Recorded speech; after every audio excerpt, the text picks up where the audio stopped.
Iai le atua levi inga Iai le atua levi inga Iai le atua levi inga I mea uma wana ia whaia To God be the glory To God be the glory To God be the glory for the things He has done. Le atua, o atua, he ole ali'i, o ali'i, e ifo, mea uma, ia te o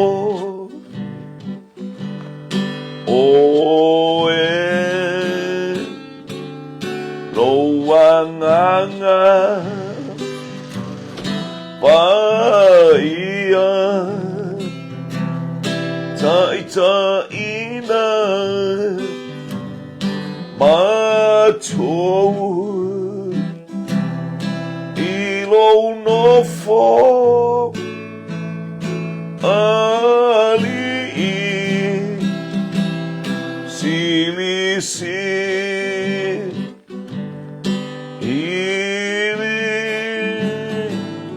Ua o tali tonu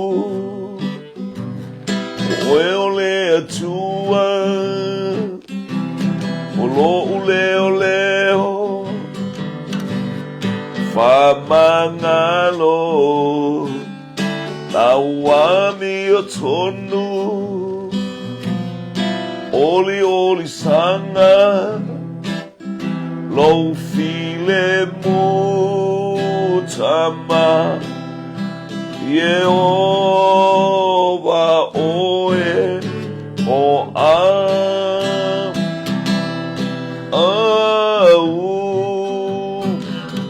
Ua o tali tonu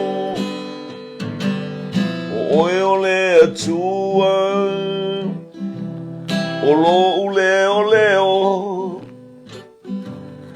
Whaamangalo Lauami o tonu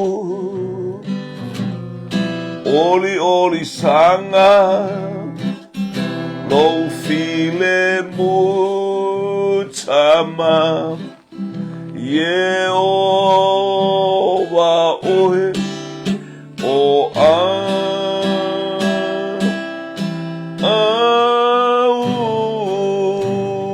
Hallelujah. Glorify your name. Hallelujah, Lord. Fi'ia le suafa o le atua le tama le atua le alo le atua le anganga pa ia. Whamnuina lo suafa e whaavavau. Hallelujah, hallelujah, hallelujah. E le lei ova e whaavavau lo nalo. Male alo male anganga pa ia. Glory, glory, glory. Le atua o nuu, le atua o ainga, le atua o malo, le atua o ekalesia. Le atua o le lalolangi. Atoa ma mea oiai. Hallelujah. Mea uma e whai manava. E alalanga I louvi inga lo mātou watua. Tete mu satani mana awi louvi inga. E ala ia Yesu Keriso lele I male faola. Le ataini ma le ataini. Aftai le tai au. Angalele ila ufio, mtaita ila ufio ibe upatai. Mato utalo mo lau upu, so ni mai angalele mai, pai la ufio i umea uma ilo ubi inga. Le atua le tama, le atua le alo, le atua le nganga po ye le Yehova. E fa babau lo na lofa. Ato malau ufio re tai au. E alo le fe au lau tala leilunga o penga tawhai langi fa manuia lau ufio. Mato fo il moto i sa e tambale ngata i le Hawaii ma Amerika o nu umalava i le tu i matu o fo il monga le li i e fatasi de dei haleluya sapati e le ana le o la o fio le li i fa mria o ngata fa longo i la upu ma le fe au moli le tau fa mria fo i au na le li i o e o ngao fito i tonu le li i e ma le folo ino le fe au le tau po ile bi inga ya te o le atua le tamba le atua le alo le atua le nganga pa i o no Yesu. Amene ma amene ma amene. Hallelujah.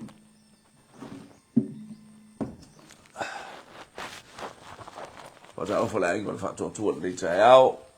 I le li wata lofa lava. Wata lofa penga te fai langi. O e lava so se tasi o foi na mo mai nei por kala me le tai au. Yeah, fatalo foi ya te oilo uso malo tua fini Anthony Tanuasa talo fa la ingo Tanuasa talo fa America Samoa ia manuia fo ile anga ya tu aftai mo fa talo fa manuia fo ile tape na atu hallelujah ia mo sauni ngone nei tai au talo to ile tua fini ya Shelley Leipen hallelujah pe o ia ilungo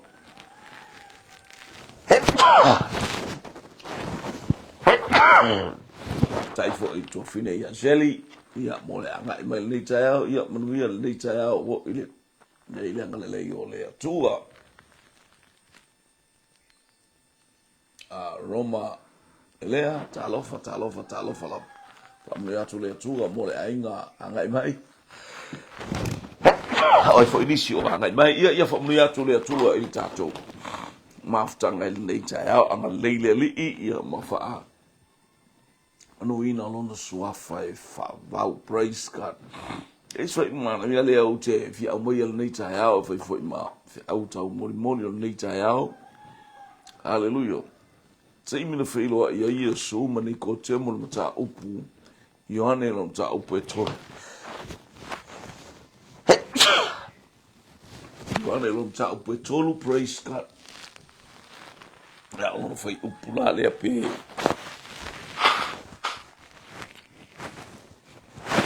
Yohane no mta upu tolu. Hallelujah.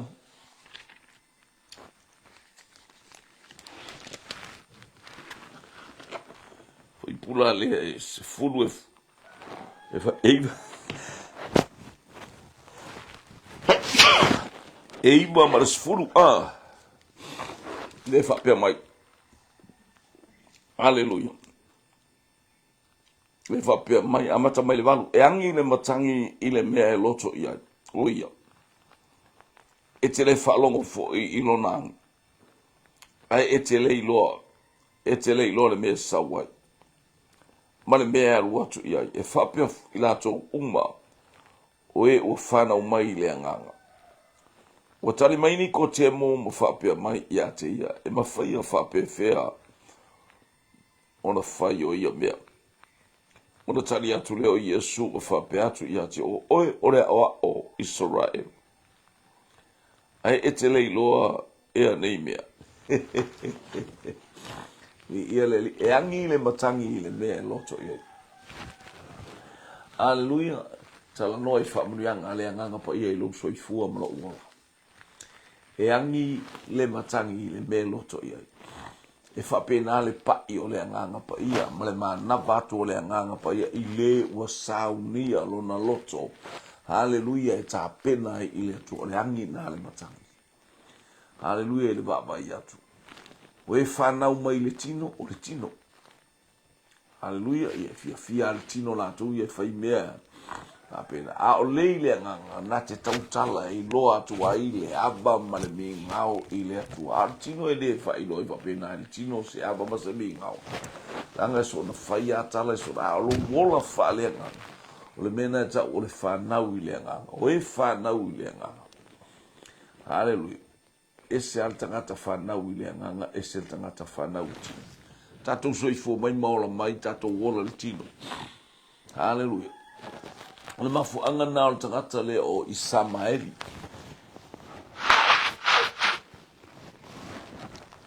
o Isamaeli o fea ngai ngai lua le atua na fai a akarama ma le lo mtua o Sara.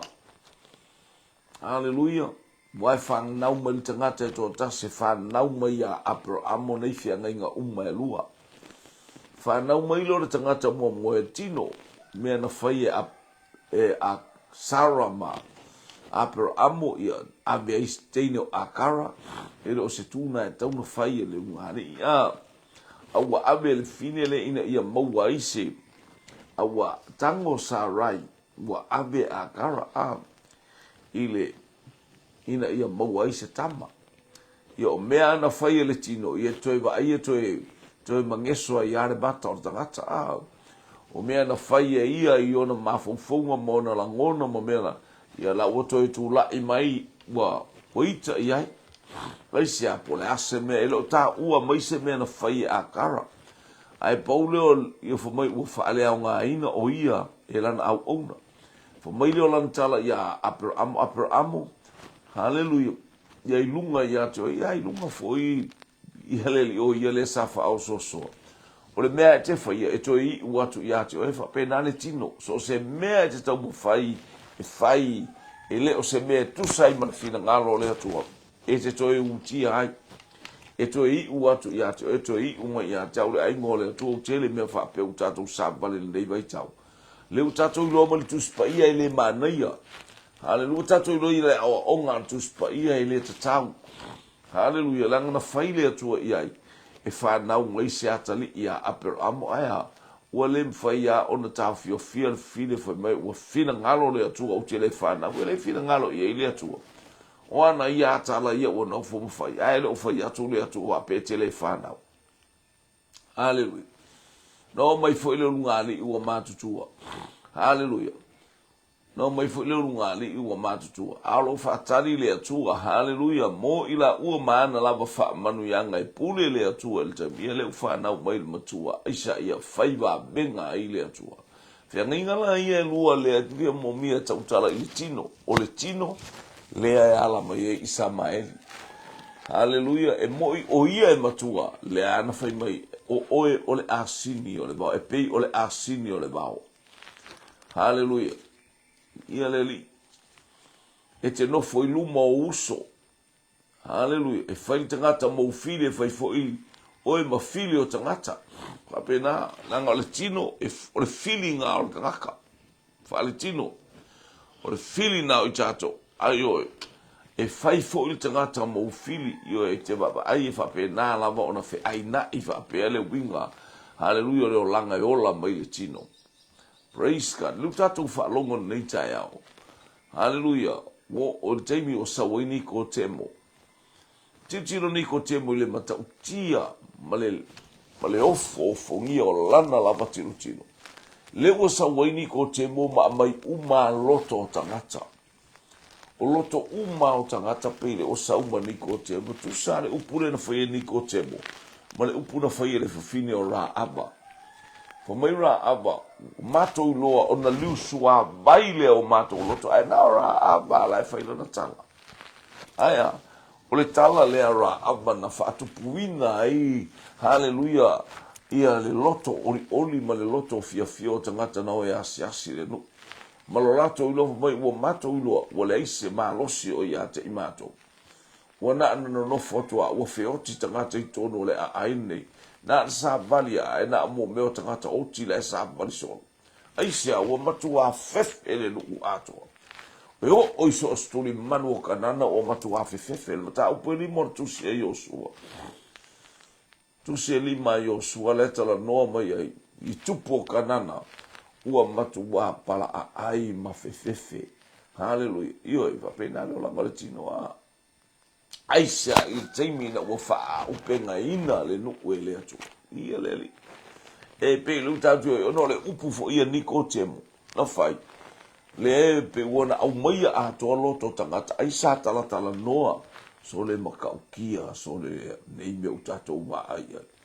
So le matautia. Le fa pe ai tala to telo i latou o e o au na e fa pe ane. So le fa to au ai ale istangata o tau tala i le pule. Tau tala pe o le tangata i le pule a wafo i la latou te mana tu i o latou tu langa o latou o staulanga. La latou te mana tu o latou tau langa maua lunga fa Santerini, le fono Santerini. Po le fono le pule a iuta ia. Hallelujah, i mea tau le loto i fale fa iuta ia.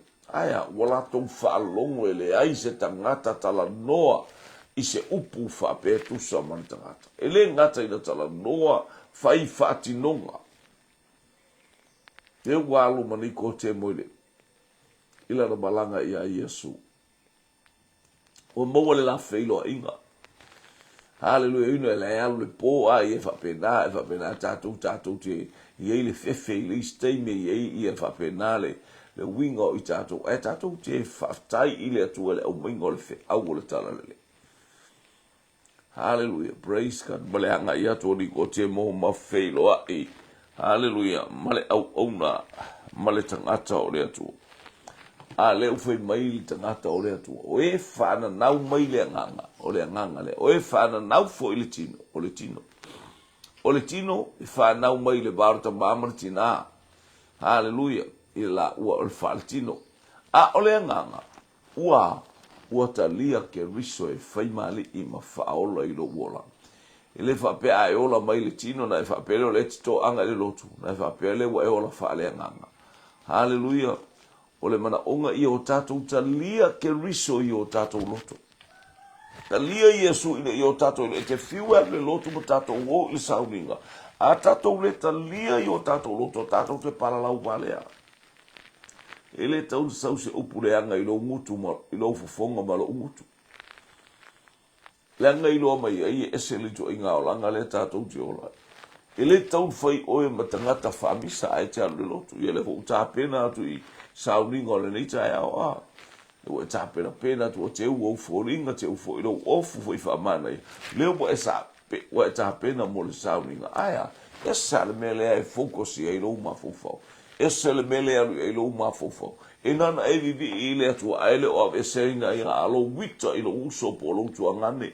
Lo wita i se tangata o whatumutumu i a i se le fia i a te o. E le alu se tangata whapea. E le tau tātou whaia se mea whapea i tātou. O e tāpua i le atua. Tātou tu e ave o tātou loto i le atua. Tātou whamawala lalo ma tātou whapea. Ta mā whaatumu lau au na whaatumu lau atali. I au whaamanu yanga i lea taimi ma lea taimi. Alofa mai. Alofa male losa kuresa.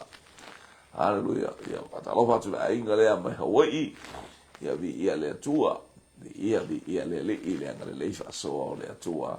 Ile nei vai ma le aso. O le taiao. Ia o lo mato i Samoa nei ma le tina ia Mareta Crichton.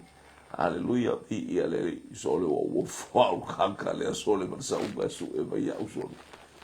Sawa tangata uke le sawa ka ka foi o tangata le mana o ia tau ia le feilo a emale masionalo ia le atua praise ka tau ni yanga le atua mai foi sina taimi e feilo e mastina ia le praise ka le tatu te ia i le fa nau le tino e angi le matangi le belo to e fa pena le fa manu yanga le nganga pa yo lo tala noi le matangi angi ai te le lo le me sawa male mea e alua, e alu iai.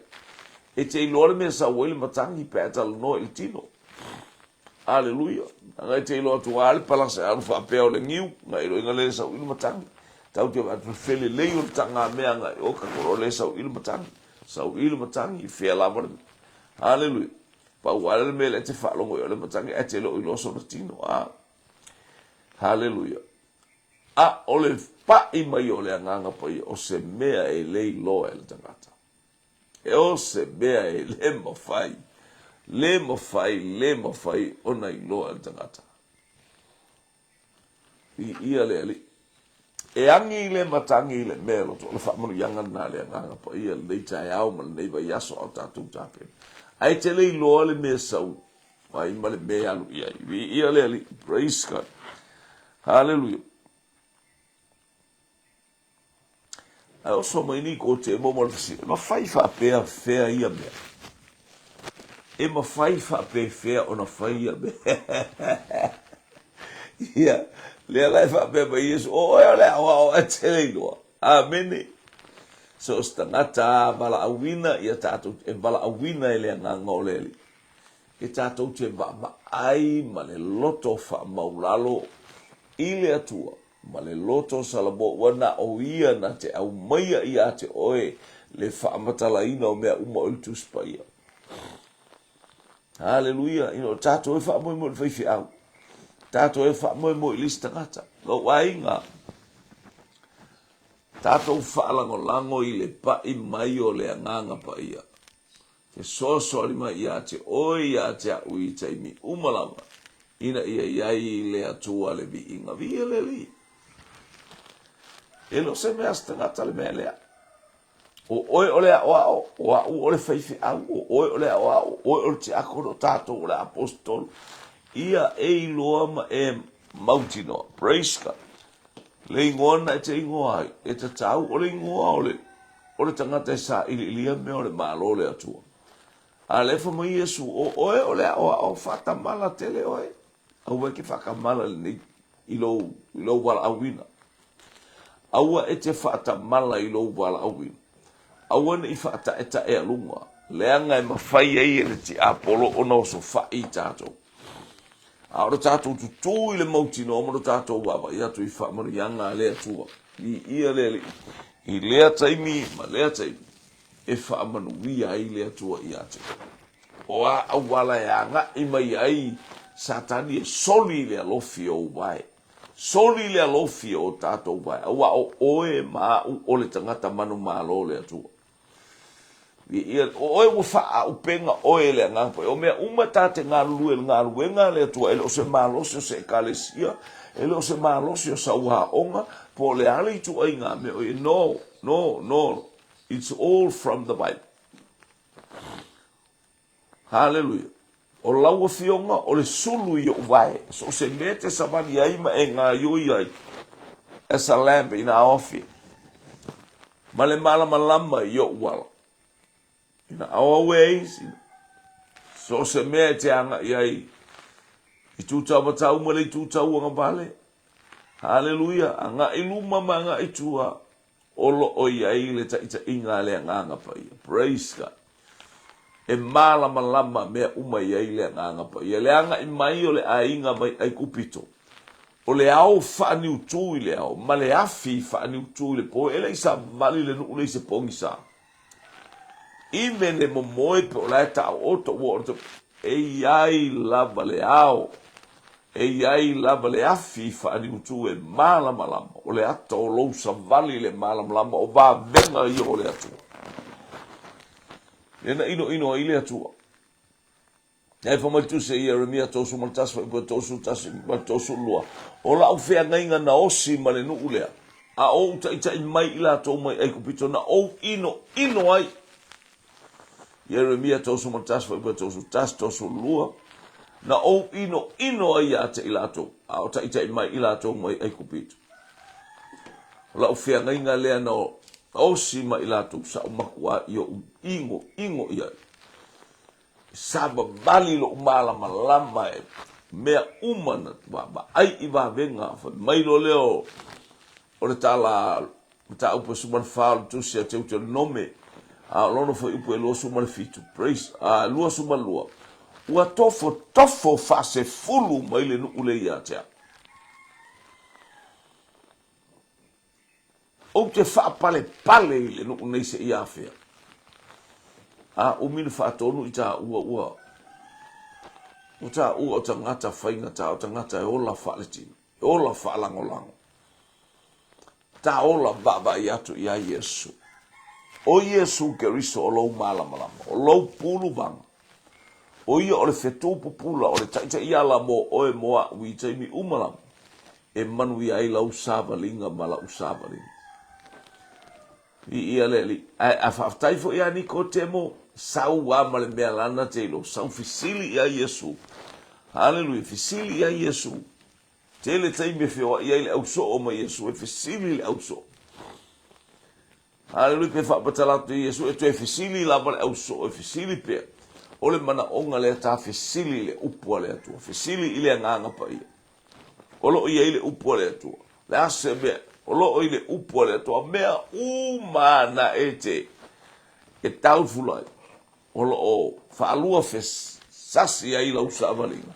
O lo o whai mai ai tuspa ia. O lo i to tonu o le tuspa ia. Hallelujah. Ele aise mea e whale tonu. O lo o tala noa mai le tuspa ia ilo na matango fia, ilo na malosi, malona la lele. Hallelujah, e tali e ilo mana. O ole a oao, e te le ilo. Lo wala awina, malo wala awina. Tā baba ai i le atua e whaatino ai. Le wala au mai le atua i le atiutia ma le atofi ua tātutua. Ina ia whaingo fia e mea uma. O le nganga pa ia, o lou feso soan.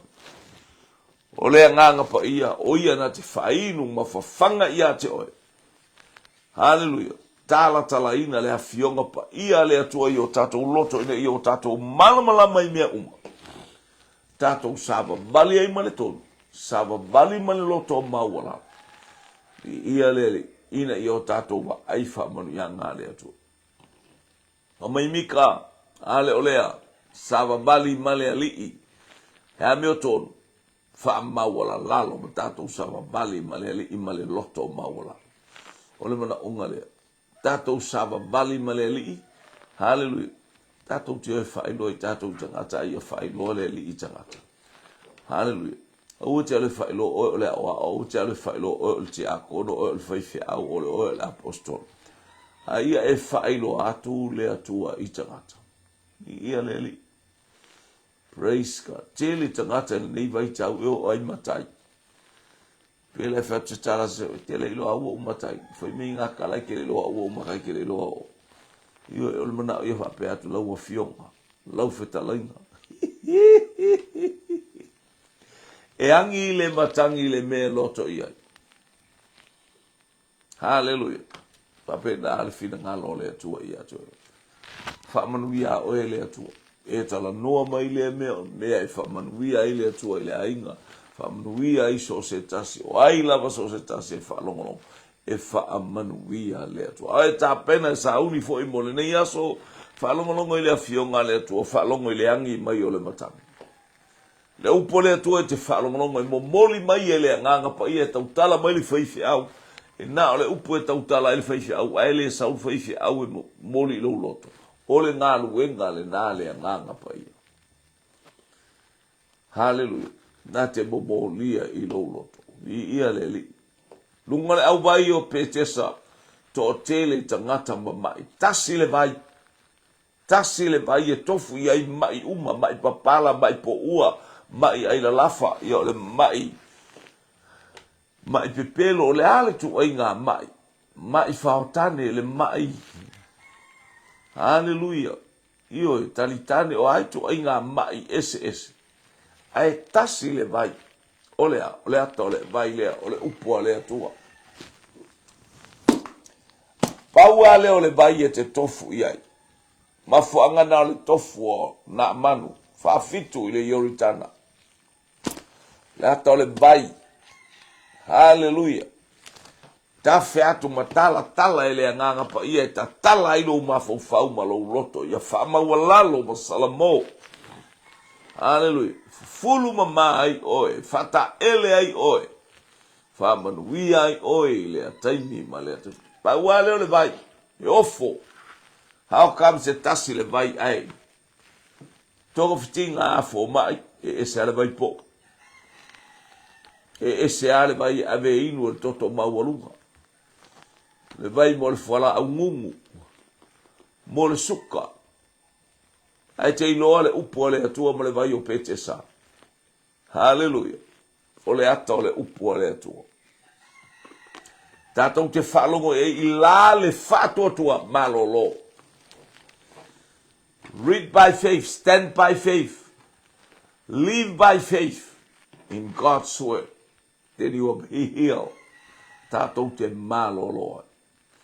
Ia lea tu. Oe o lea wao. E aona ei loa. Me u feta lai mai e lea fionga pa ia lea tua mo tātou share i nei tai ao. Anga lei lea tua i lau tāpena atu. Le ase upu tātou te whaalongo ai. E whaalongo i le angi e le matangi. Whātou tonu fo lau sa valinga i sina upu o le asina. Ma se tulu. Po le asina mea o le apalasi i lotu. O se whaamanu i angata lia le upu le atua e te whaalonga i ma le loto o whaamaularo.